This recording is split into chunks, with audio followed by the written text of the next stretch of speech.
2022 жылы қаңтар айында 6 күні мен қаладан ағамды шақырған едім. Мен алып кетуін өтініп. Ағам кешке қарай келді, қасында әкем де болды. Біз өз машинасымен үйге қайтып бара жатқан жолда бізге жолда оқ тиді. Акимат жақтан өтіп бара жатқанбыз желтоқсанмен. Светофорға жетпей, сол ағаштар жақтан ба, үстіден белгісі жақтан тұман. Оқтар жаудырып машинаға тиіп атты, бізге тиді, лобовойды тиді, маған тиді, қарындасыма тиді. Мен қолыма оқ тиген екен. Мен тек айқайлай бердім. Сол ғана есімде қалған қазір. Қолымнан мына жерден тиген, көрсететін болсам, мына жерден тиіп, мына жерден шыққан, былай сүріп өткен. Бұл оқ барып ағама тиген рөлдегі. Солай қашып, бір дворға кіріп, машина қойып бар, мен құладым, талдым, ары қарай есімде жоқ. Больницадан есімде жесем, больницада жатыр. Ағамды басқа жаққа операцияға, мені басқа бөлмеге операцияға алып кетті. 8 күн операциядан шығып, комадан оянған кезде, кешке қарай 10 шақты адам автоматпен, маскамен мен жатқан палатаға басып кіріп, өңкей жаралылар жатқан 3 адам. Ұрып соғып, сабап, сүйреп алып кетеді, тыржалаңыш. Ол кезде ковид уақыты болатын, мені тексеріп, ковид анықталғандықтан карантинға қалды. Сол карантинада болғандықтан мені де алып кетпеген сияқты. Айтпесе, енді өз ойым, мені де СИЗОға алып кететін еді. Сүйреліп, автозаққа нығады, сөйтіп бір жерге апарды бізді. Бір поляға ма, бізге айтты, атуға сендерді атамыз, атуға апаратымыз.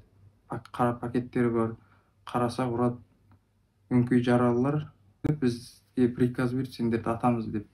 Сосын бір шама уақыттан кейін белгісі жерге кірді. Сол кезде біз білдік, бізді С-18 деген СИЗОға апарып, жатқызып, суық неге өңкей жаралыларды жалаңаш полға цементке жатқызып, жарты сағат па, 1 сағат бізді тепкілеп, қинап, сояқта бір қанша балалар кетіп қалды. Сонан енді сол жерде жылап еңгеріп, екі балам айылып қалды бой. Сабақ ауыр келді. Үйге не деп барам? Әйеліме не деп барам? Bir күні үйде тұрсақ, бір кісіден телефон келіп, балаңыз кешкі сағат 4-те қалмай келіңіз. Bir жігіт, ұзын бойлы бір жігіт, міне сүйеп ақ келе жатыр деді. Көзім ішінеге көрмей қалған ұқсайды. Алдыма келгенде бір-ақ бас салдым. Барсың ба, балам, барсың ба дедім. Автоматпен келіп, кімдер алып кеткен білмеймін. Наркоздан оянған кезде алып кетті. Оқ тиді, машинада келе жатқан жерде. Оқ қабырғама тиіпті. Қаңтарға дейін әртүрлі жерлерде жұмыс істедім. Атырауда Қазмұнайгазда инженер-механик болып жұмыс істедім соңғы уақытқа дейін. Мынау Бақытбегімнің 1 айлық кезі, қандай сүйкімді әдемі. Мынау 1 жастағы кезі. Мынау 2 жастағы кезі. Папасы екеуміз көтеріп жүрміз. Мынау 7 жастағы кезі. Мынау бастауыш бітірген кез шығар, 10 жаста.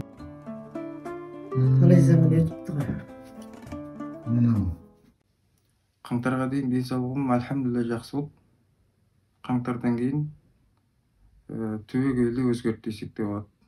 Негізінде ауыр жұмысқа мүлдем жарамсыз, денсаулығыма өте ауыр жарақат алдым. Бір мүшемді алып тастады, 3-4 мүшемді операция жасады. 2022-ден қаңтардан бері 2 жыл өтті. 2 жылда біраз не өзгерді. Жеке басыма келетін болсақ, мен жұмысымнан айырылдым, денсаулығым күрт нашарлады. Соның есебінен мен жұмысқа жарамсыз күйде қалдым. Біраз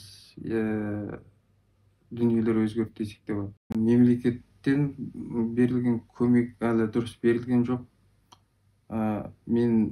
Маған кеткен шығын әлі дұрыс өтелген жоқ толығымен. Машинама кеткен шығынды мемлекеттік нелер келіп тексерді, көрді, санады, есептеді. Сол қанша шығын кетті, соны мемлекет қайтарып берді. Қазақстан халқы қорынан көмек берді, дәрі-дәрмекке деген сияқты. Бірақ маған келтірген шығынның материалдық, моральдық маған әлі өтелген жоқ.